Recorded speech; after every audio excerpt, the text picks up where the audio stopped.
지금 우리가 고린도전서 강의를 살펴보고 있는데요.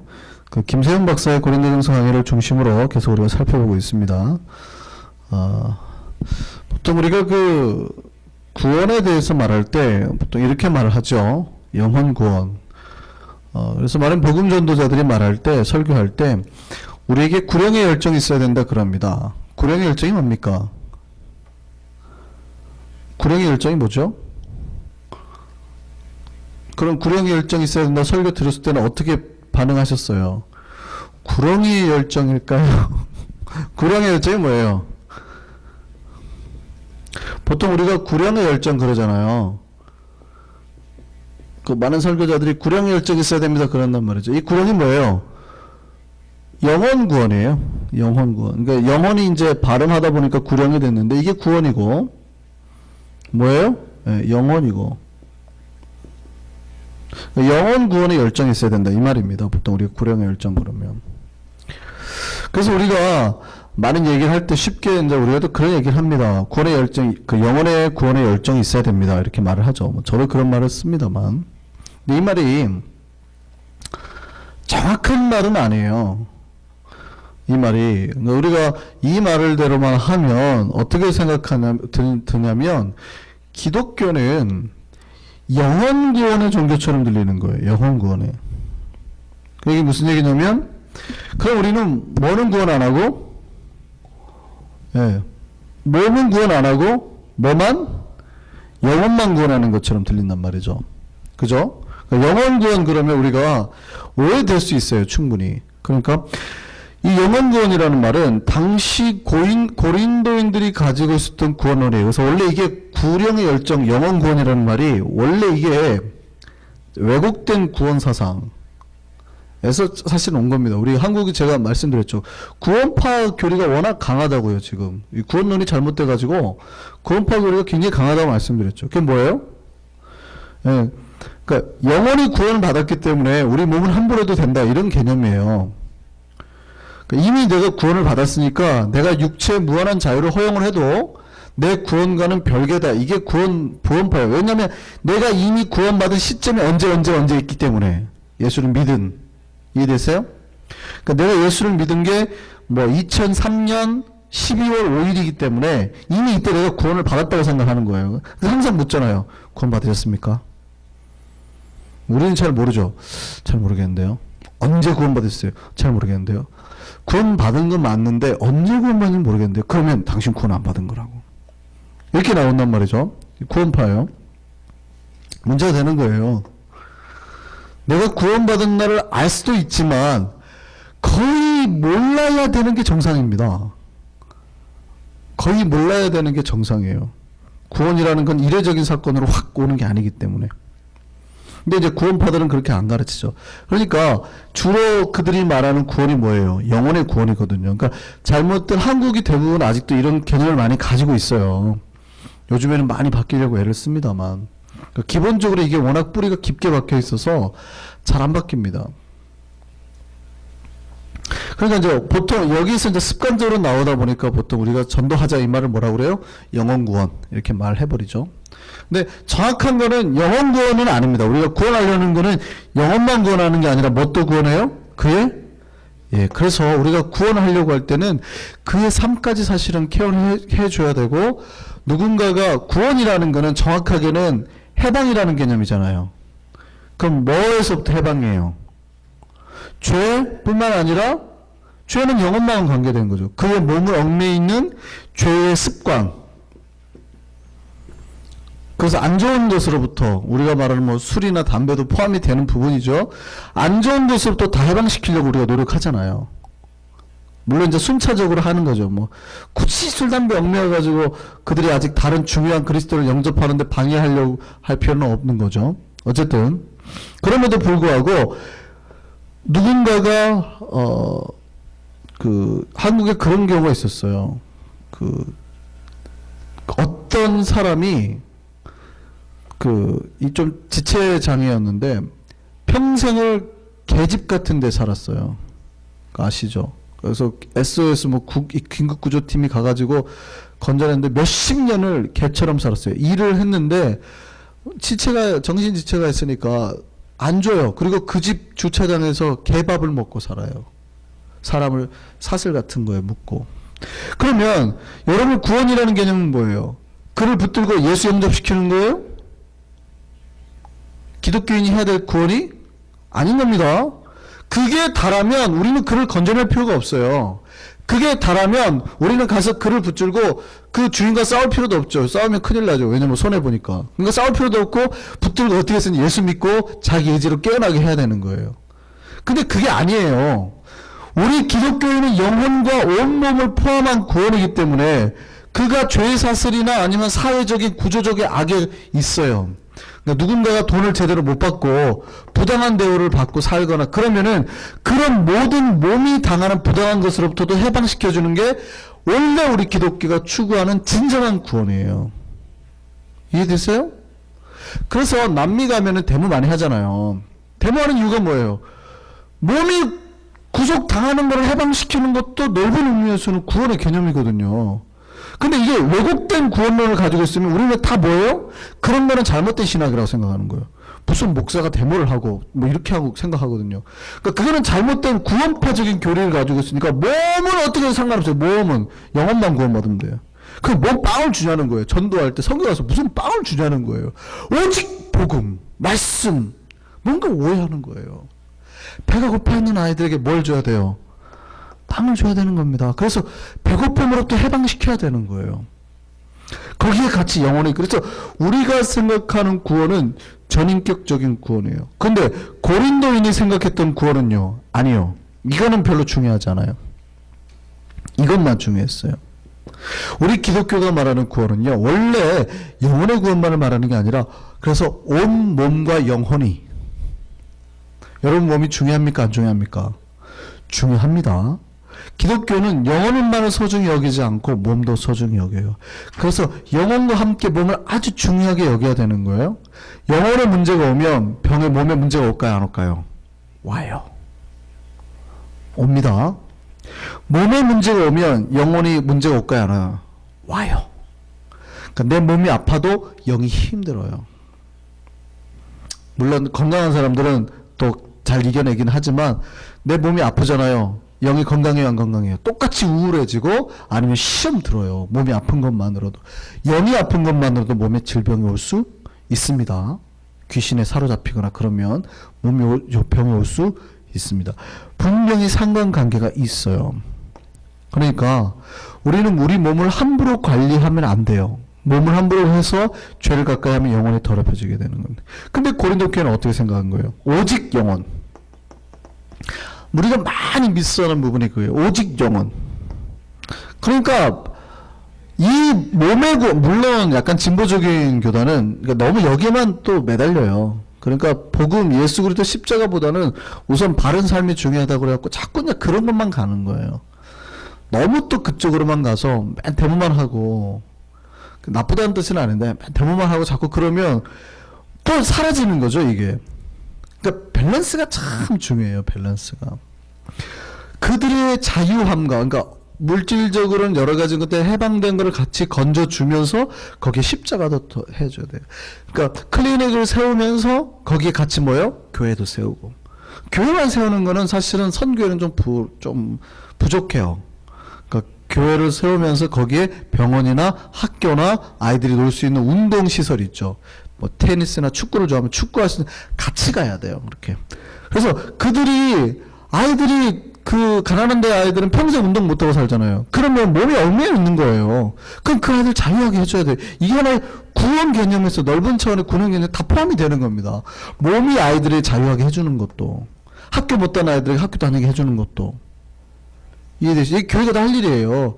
그래서 우리가 꼭 교회가 맨 봉사만 해야 됩니까? 아니요. 이게 다 구원의 넓은 개념에 포함되기 때문에 가난하고 배고픈 아이들 학교 보내고 먹을 거 주고 다 포함이 되는 거예요.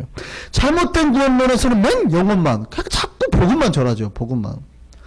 구원을 이해를 못 하시는 거예요. 우리가 지금까지 잘못 배운 구원관 속에서 그 모든 걸 해석하려고 하니까 교회가 뭘 하려고 그러면 자꾸 브레이크를 걸어요. 특히 중직들이. 선교를 가자. 그럼 이해 못하고 빵 들고 가자. 그래도 우리 교회가 그렇다는 얘기가 아니에요. 한국 교회에서. 뭘 자꾸 나눠주자. 장학금을 주자. 그러면 이해를 못해요. 자꾸 이해를 못해요. 자꾸 이쪽으로만 몰리는 거예요. 이 사상이, 생각이. 재직 이상이신 분들은 이해를 잘 하셔야 돼요. 구원은 뭐예요? 온 몸과 영혼이. 몸이 먼저 불러졌다는 것도 중요합니다. 온 몸과 영혼이에요. 빵을 먼저 주고 십자가를 줘야 돼요. 그게 우리 중요해요. 그러니까 몸이 중요하다는 얘기예요. 근데 고린도 교인들은요, 몸이 중요하다고 생각했어요? 아니요, 몸이 중요하다고 생각을 안 한 겁니다. 그래서 바울이 이제 그들에게 다시 6장 강의를 하면서 5장에서 말했던 성 문제를 꺼냅니다. 왜냐하면 이들이 잘못된 구원론을 가지니까 몸을 어떻게 했어요? 함부로 했거든요. 근데 5장에서는 구체적인 어떤 사건을 뒀잖아요. 예를 들어서 계모와 잠자리하는 뭐 이런. 근데 여기에서는 구체적인 사건보다는 고린도인이 가지고 있던 전반적인 구원론의 문제, 또 그로 인해서 발생하는 여러 가지 성에 대한 잘못된 인식, 그 방탕을 책망하고 있습니다. 자, 처음에 우리 고린도에서 강의할 때 서론에 그런 말씀 드렸는데요. 고린도 교회는, 고린도 지역은 원래 어떤 지역이었어요? 거기가 이렇게 이 그리스 반도 이 끝에 이렇게 연결되어 있는 요 지역 보이시나요? 여기란 말이죠. 여기가 고린도예요. 그러니까 이 지역이 여기 딱 연결되는 가장 중요한 무역 통로예요. 거기가. 그러니까 뭐가 발달해요? 무역이 발달하고, 그 다음에 여기는 좋은 대학이 굉장히 많았어요. 그러니까 당시에 좋은 대학이라고 말하는 건 다 뭐예요? 철학, 그리스 철학입니다. 뭐 아리스토텔레스, 플라톤 이런 거를 배우는, 그런 철학을 배우는, 그러니까 굉장히 똑똑한 지역이라는 얘기죠. 똑똑하고 뭐가 많아요? 돈이 많아요. 근데 돈이 많으면 뭐가 문제가 와요?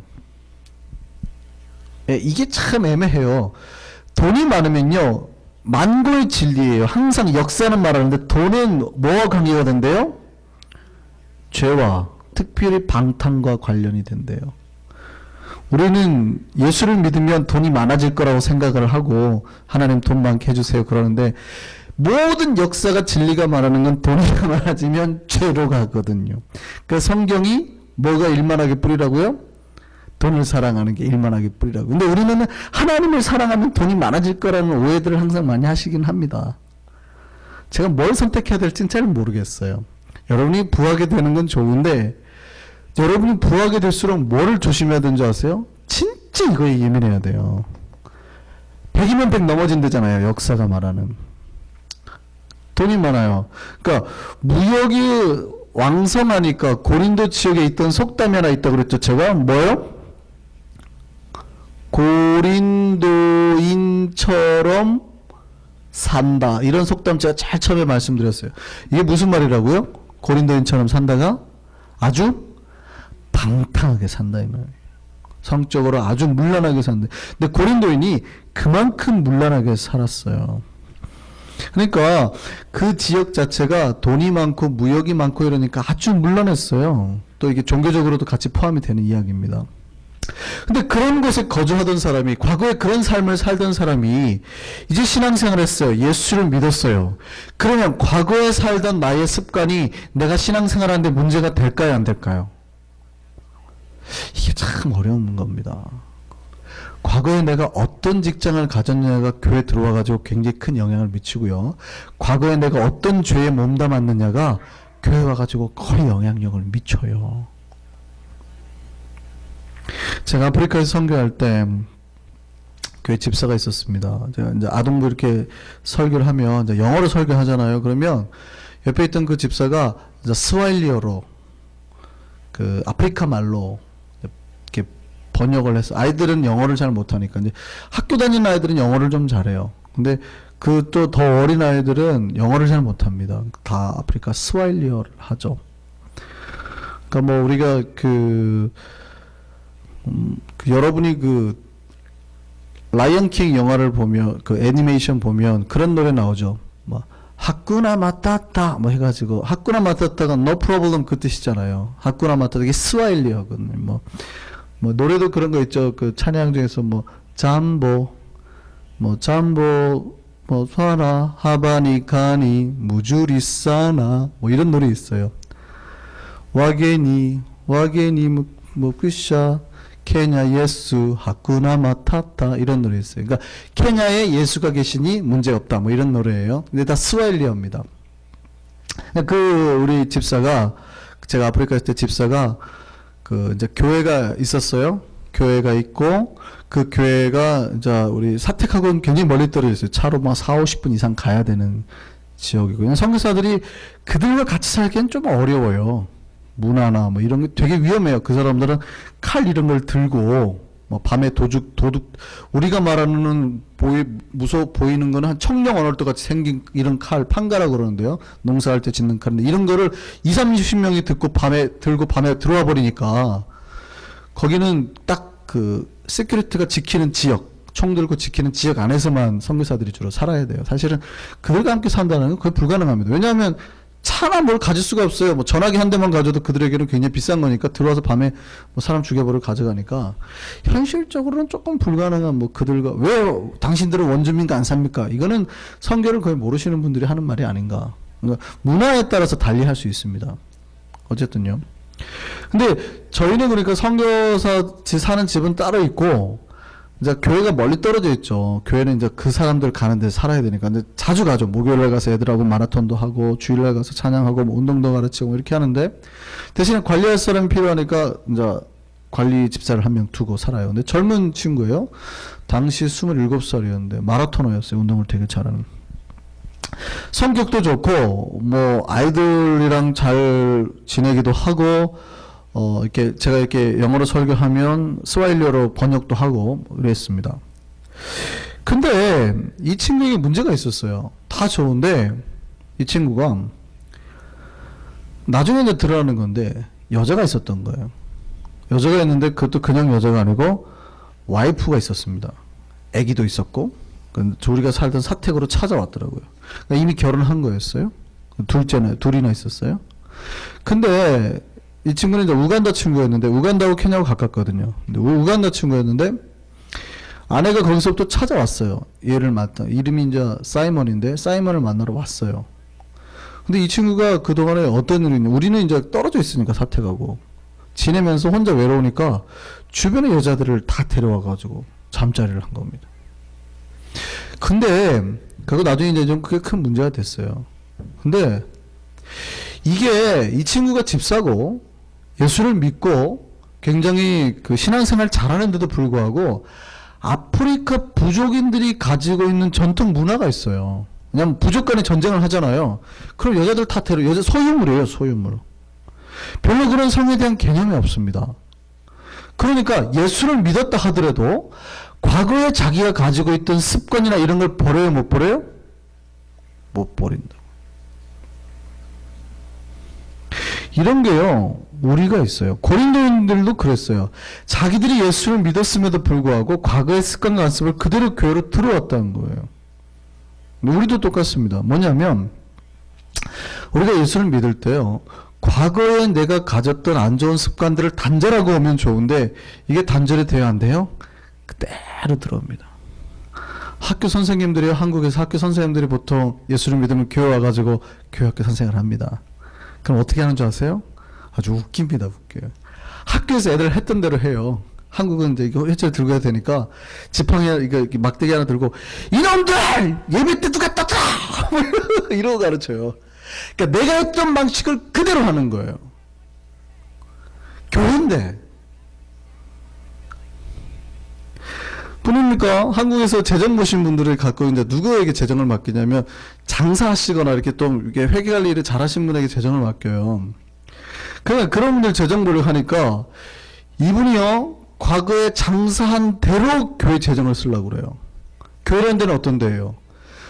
비록 어떤 사안이 교회에 손해가 나고 우리에게 경제적인 이득이 없어도 어떻게 해요? 교회는 나누고 투자하고 베풀어야 되죠. 이분들이 그 재정의 주축이 되잖아요. 그런 데는 절대 돈을 안 쓰려고 그래요. 그러니까 뭐 장학금으로 주자, 청년들에게 돈 주자, 뭐 이거 절대 안 쓰려고 그래요. 어디 쓰는 줄 아세요? 다 땅 사재요, 땅. 무조건 땅을 사재요. 우선 첫 번째 주차장을 사고. 그 다음에 교육관부지 사고, 그 다음에 교회 장지 있죠. 무덤터 사고. 왜요? 무조건 땅값이 오른다는 거예요. 이것만 사놓으면 교회 돈이 막 벌려드는데 뭐하러 이 돈을 자꾸 내주냐는 거죠. 이것만 세이브만 해도 교회가 몇 배의 수익이 나는데 대화가 안 되는 겁니다. 아닙니다. 교회는 그렇게 돈 버는 데가 아니라 줘야 됩니다. 이게 설득이 될까요, 안 될까요? 절대 안 돼요. 왜요? 장사는 손해보고 하는 게 아니거든요. 그러니까 과거에 자기네들이 했던 대로 하는 거예요. 그럼 자기네들이 또 했던 대로 하느냐? 꼭 그렇지도 않아요. 교회 오면은요, 자기네가 유익한 대로 또 맞춰서 또 해요. 무슨 얘기냐면, 보세요. 그러면 이래요. 그러면 좋습니다. 그러면 교회 재정을 우리 교육부에 좀 씁시다. 우리 아이들이 잘 돼야 교회 미래가 있는 거 아닙니까? 씁시다. 그럼 뭐라고 하는지 아세요? 아이들이 헌금을 얼마나 많이 한다고. 아니 여기 집사들이 헌금을 많이 하고 그 예배당에다가 에어컨을 설치해도 해야지. 예를 들어서 교육관에 아이들 부서에 에어컨이 없어요? 뭐 오래돼가지고 털털거려요? 에어컨 바꿔줍시다. 아니 그러면 본당 거를 바꾸고 이걸 거기다 설치하지. 무슨 얘기입니까? 여기는 있으니까 돈이 2배로니까 그러지 마시고 거기 그냥 새 걸 설치합시다. 그럼 뭐라 그래요? 여기는 헌금 많이 낸 사람들이 있는 데고 거기는 헌금도 안 낸 애들인데 이런단 말이죠. 교육부에 투자를 안 해요. 보십시오. 여러분들이 집에 어떻게 쓰는지 보세요. 여러분 각 가정당 자기 자녀를 키울 때 얼마나 돈을 투자할까요? 한국의 대부분 가정 지출의 50% 이상이 아이들 교육비로 들어간대요. 그것도 어렸을 때. 아이들이 크면 클수록 이 교육비는 늘어나요. 그렇다면요, 여러분 교회 재정 어디다 써야 될까요? 아이들 미래 투자해야 되지 않을까요? 근데 교회 그렇게 해요, 안 해요? 별로 안 그래요. 교회들이 대부분 어떻게 해요? 성인들이 쓰고 유지하는 데 더 많이 쓴다는 거예요. 물론 우리 교회처럼 작은 데는 거의 대부분 사례비로 나가요. 근데 제가 말하는 거는 규모 이상의 교회 재정을 제대로 써야 될 교회들에서, 그러면 그 교회에서 50%를 교육부에 투자해요? 50%를 교육부에 투자하는 교회는 뒤집어질걸요?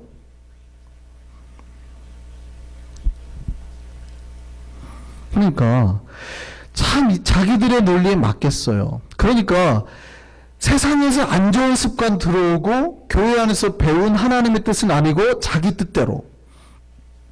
그러니까 우리가 뭐예요? 우리가 예수를 믿음에도 여전히 많이 변했다고 생각하지만 뭐가 있어요? 아직도 내 뜻과 과거에 못 버린 습관들이 있다는 거예요. 고린도 교인도 똑같았습니다. 고린도 교인들은 뭘 가지고 들었냐면 과거에 성 문제를 가지고 교회에 들어왔던 거예요. 바울이 이거에 대해서 비판한 겁니다. 그래서 오늘 본문이 그렇게 시작하죠. 12절에 뭐라고 그래요? 모든 것이 내게 가하나 이렇게 말합니다. 사실 이 본문을 우리가 많이 다들 잘 오해합니다. 이건 좀 바울이 말한 것이다 라고 생각하는데요. 사실 저거는 정확하게는요, 모든 것이 내게 다 가하다라는 말에다가 앞에다가 이 따옴표를 붙여야 됩니다. 것이 내게 가하다 이 말에다가 이렇게 따옴표를 붙여야 됩니다. 그러니까 이게 누가 한 말이냐면 고린도인들이 했단 얘기예요. 고린도인들의 구호였습니다. 당시 고린도인 교인들 중에서 좀 자유주의자들이 가졌던 구호. 모든 게 내가 가능하다. 왜냐하면 이미 뭐 했으니까? 구원받았으니까. 그러니까 우리가 육체적으로 무한 자유를 허용해도 된다. 내가 모든 게 내게 가하다. 죄도 지어도 된다. 뭐도 좀 해도 된다. 모든 게 내게 가하다. 이렇게 말하는 거예요. 우리가 죄도 지어도 구원받을 수 있다. 이렇게 말하는 겁니다. 바울이 그 얘기하는 거예요. 그래 어쩌면 니들 말이 맞을 수 있어. 모든 게 너희에게 가할 수 있어. 너희가 말하는 게 맞아. 그런데 바울은 뭐라고 그래요? 다 유익한 것이 아니다. 크리스천은 분명히 자유가 있습니다. 그들이 하는 말이 맞을 수 있어요. 근데 바울이 그게 된 거예요. 너희들이 하는 말이 맞아. 모든 것이 가할 수도 있다. 그러나 유익한 것대로 해야 되는 거란 얘기입니다. 너희가 분명히 자유가 해. 그러나 그 자유를 위해서 다 너희가 아무렇게 쓰면 안 돼. 반드시 어디에 써야 돼요? 유익한 일을 해야 돼. 더 이상 죄 짓는 것을 사용하면 안 돼. 그런다는 거죠. 이 똑같은 얘기를 바울이 갈라디아서 5장 13절에서 사용합니다. 볼까요? 뭐라고 그래요? 같이 읽어보겠습니다. 시작. 형제들아, 너희가 자유를 위하여 부르심을 입었으나 그러나 그 자유로 뭐 하지 말고 육체의 기회를 삼지 말고 오직 사랑으로 서로 종노릇하라. 근데 베드로도 똑같은 말을 해요. 베드로전서 2장 6절입니다. 시작. 너희는 자유가 있으나 그 자유로 악을 가리는 데 쓰지 말고 오직 하나님의 종과 같이 하라. 여기서 말이 좀 어려워서 제가 표준 세 번에 다시 한번 읽어드리겠습니다. 여러분은 자유인으로 사십시오. 그러나 그 자유를 악을 행하는 구실로 쓰지 말고 하나님의 종으로 사십시오. 이 말입니다. 저 말이.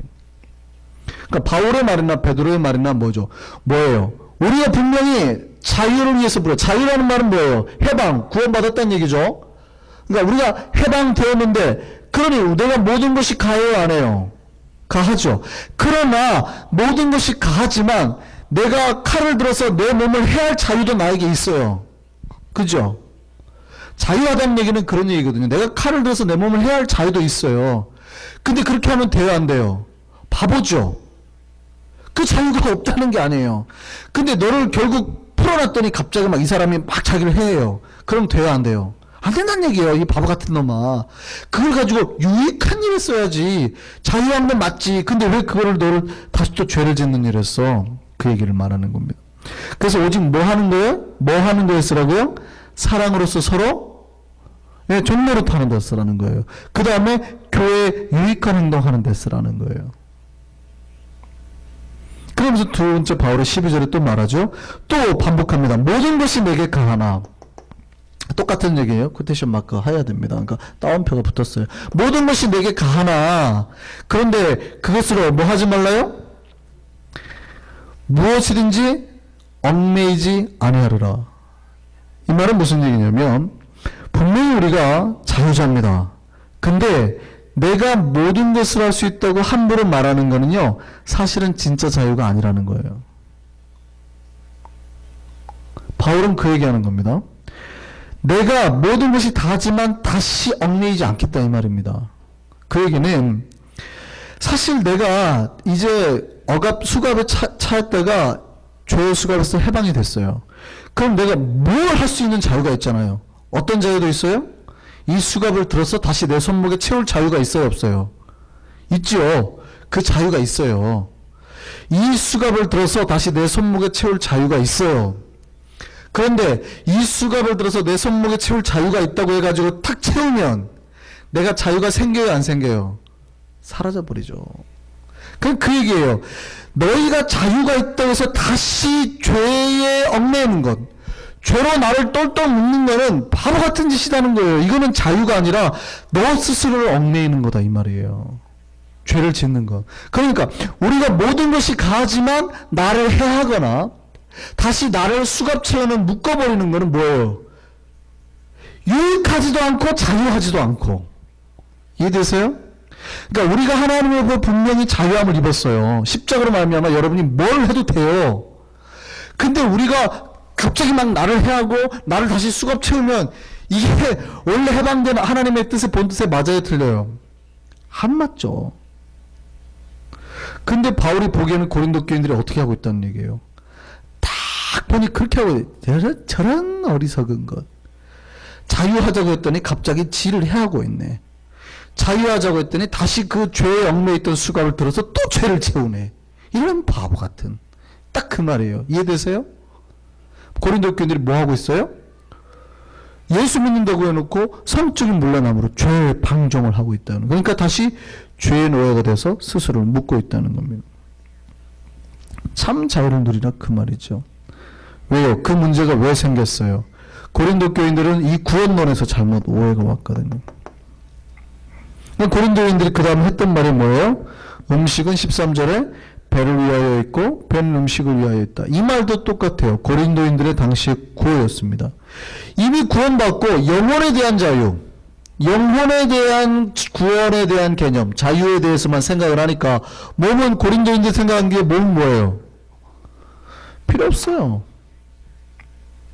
그들은 오직 영혼에 대한 구원만을 생각했거든요. 그냥 몸은 뭐라는 거예요? 음식은 배를 위하여 있고 배는 오직 뭘 위해서 있어요? 음식을 위하여서 있고. 그러니까 이 몸은 뭘 위한 거예요? 먹고 살고 채우기 위한 거라는 거예요. 이 몸은 단지 먹고 살고 채우는 거지 우리의 구원과 관계없다. 그러냐, 이 몸은 먹고 노는 데 쓰면 된다 이 말이에요. 이게 당시 고린도인들의 구호였다고요.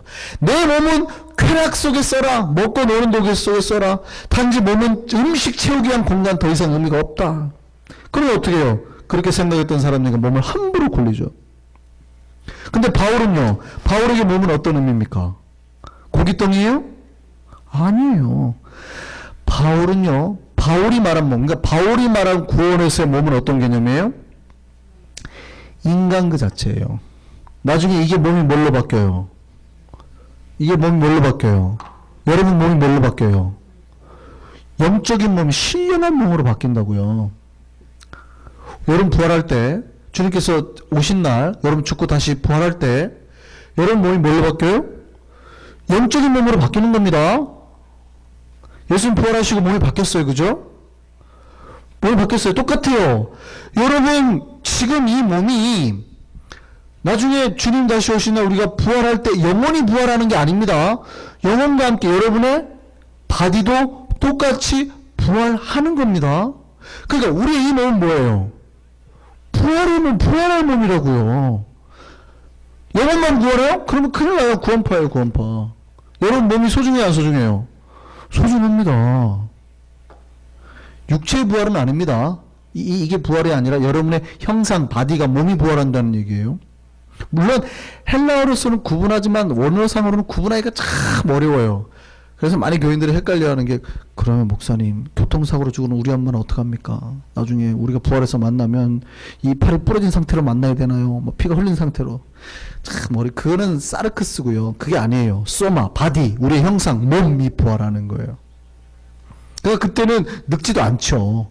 그러나 제가 장로님을 봤을 때 그 천국에서 뵈면 장로님인지 안단 말이에요. 이해되세요? 김은희 권사님 뵈면 김은희 권사님인지 알아요. 김은희 권사님의 어느 시점의 얼굴인지는 모르죠. 그러니까 우리가 할머니가 되고 죽으면은 천국은 다 할머니들, 할아버지들만 있어요? 아니라고요. 그게 아니에요. 그러니까 우리가 막 죽은 그 타이밍에, 그럼 칼 맞고 죽었으면 칼 끼고 이렇게 가야 되겠네요. 그게 아니라고요. 그러니까 육체가 부활하는 게 아니라 우리의 몸이 부활하는 거예요. 그러나 반드시 우리의 몸은 이 육체와 몸을 사실은 분리할 수 없기 때문에 참 애매한 말이긴 합니다만, 우리의 형상은 분명히 바뀐다고요. 신령한 몸으로. 그러니까 고린도인이 생각한 영혼의 구원은 위험하다고요. 어떻게 해요? 이 신령한 몸으로 바뀔 이 몸을 어떻게 해요? 죄에 막 던져버린다고요. 오히려 이 몸으로 그 사람들은 그랬어요. 그 몸을 함부로 던지면은 어떻게 되냐면 구원에 대한 확신이다 이렇게. 그렇게 던지는 사람은 내가 구원에 확신이 있기 때문에 그렇게 할 수 있는 거다 생각하는 거예요. 그렇게 합니까 안 합니까? 나가서 죄 좀 지우래요. 어떤 목사님 설교할 때 진짜 나가서 죄 좀 지우래요. 괜찮다고. 그래도 당신은 구원에 대한 확신이 있어야 된다고. 그래도 당신은 구원받은 명확한 있어야 된다고요. 뭔가를 확 착각하셨다니까요. 그 몸은 신령하게 바뀐 몸이에요. 근데 왜 죄에다 던져요? 구원의 확신을 주려고 하는 말이긴 아는데요. 절대 안 맞는 이야기라고요. 여러분 몸은 신령하게 바뀔 몸입니다. 영적인 몸으로 바뀔 몸이라고요. 그러니까 그 몸을 어디 사용해야 돼요? 함부로 죄에 쓰면 안 돼요? 돼요? 안 돼요? 안 되죠. 그래서 몸을 함부로 음란에 던지면 안 돼요. 오직 주를 위해서 사용하라는 거예요. 바울이 뭐라고 그래요? 오직 주를 위해서 다시 쓰라. 주를 위해서 유익한 데 쓰라는 거예요. 보세요. 13절이에요. 몸은 그래서 어디를 위하여 있지 않고 음란을 위하여 있지 않고 오직 누구를 위하여?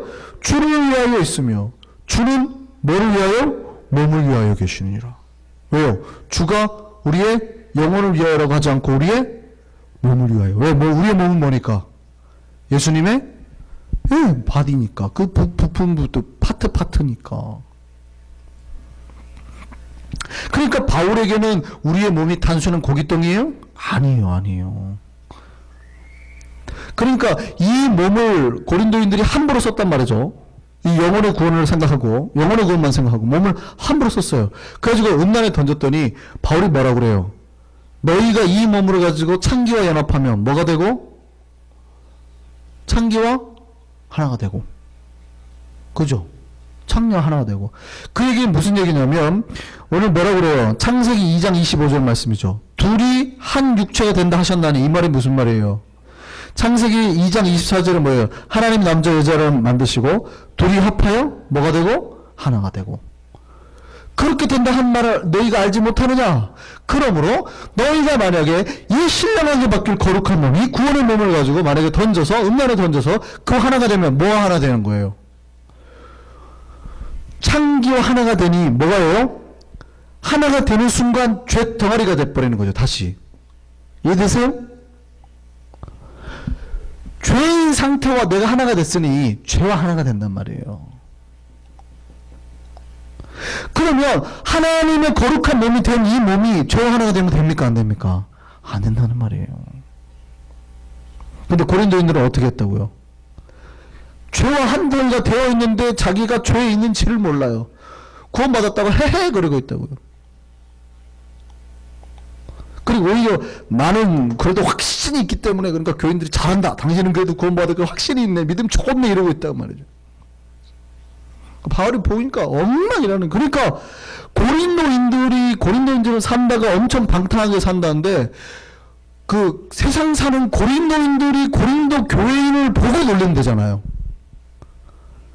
뭔 말 아시겠어요? 바울이 뭐라고 그래요?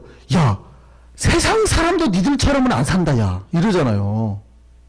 아무리 고린도인들이 방탕해도 니들처럼은 안 살잖아. 이런 말 하잖아요. 그러니까 교회 안에 있는 사람이 얼마나 더 방탕해질 수 있어요? 잘못된 교리가 들어가니까. 웃겨버린다는 거죠. 한국 교회가 거의 이래요. 이 잘못된 영혼 구원에 대한 개념이 들어가가지고 몸을 막 해도 되는 줄 알아요. 죄 좀 지어도 괜찮아. 저 주일 전날까지 술을 새벽 4시까지 몽땅 먹고 그래도 교회는 가야지 하고 나와요. 안 오는 것보단 좋다고 보이는데, 그죠? 뭐 그게 죄냐 안 죄냐 그렇게 보면 성령이 임하겠어요? 물론 성령이 임하셔서 하면 거의 헷갈리긴 하겠네요. 이게 성령의 역사인지 술의 역사인지 뭐 거의 뭐 주님이 보일 확률이 훨씬 높긴 하겠네요. 정신 차려야 된다는 거예요. 정신 차려야 된다.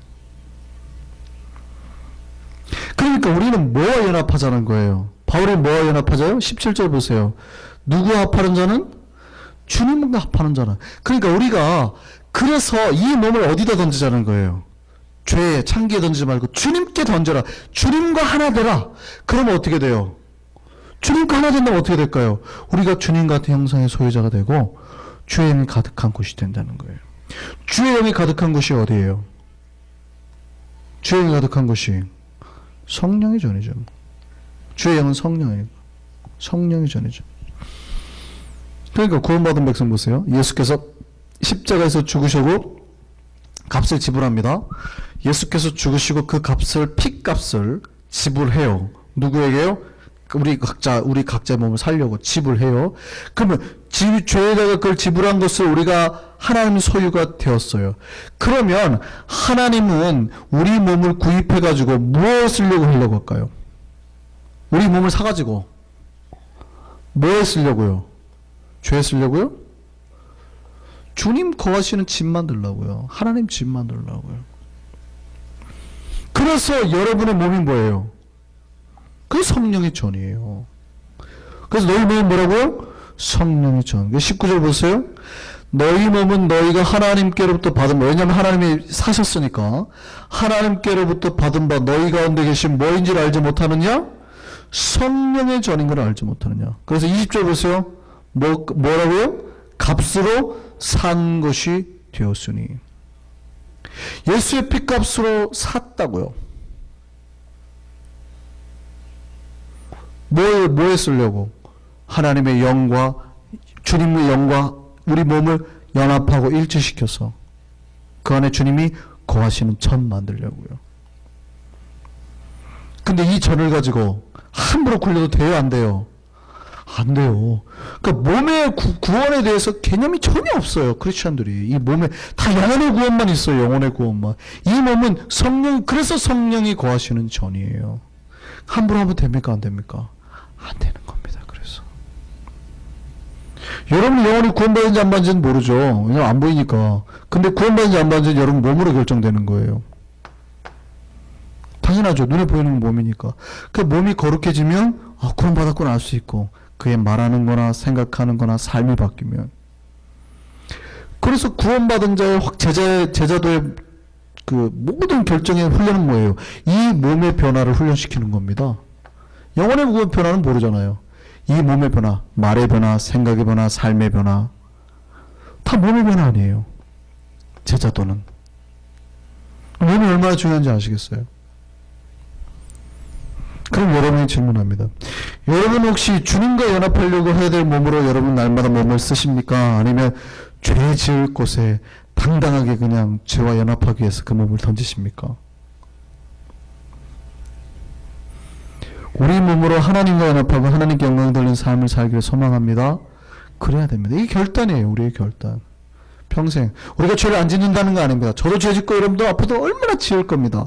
그러나 우리가 부단히 그거에 대해서 아파하고 다시 하나님 앞에 회개하고 돌아가야 된다는 얘기예요. 당당하게 죄 짓고 괜찮아 해버리면 안 된다는 거예요. 이해됐습니까? 우리 한성교회가 날마다 하나님 앞에 이 몸으로 드리는 거룩한 성전으로, 성령이 거하는 전으로 살 수 있는 우리 모두가 되기를 바랍니다. 기도하겠습니다.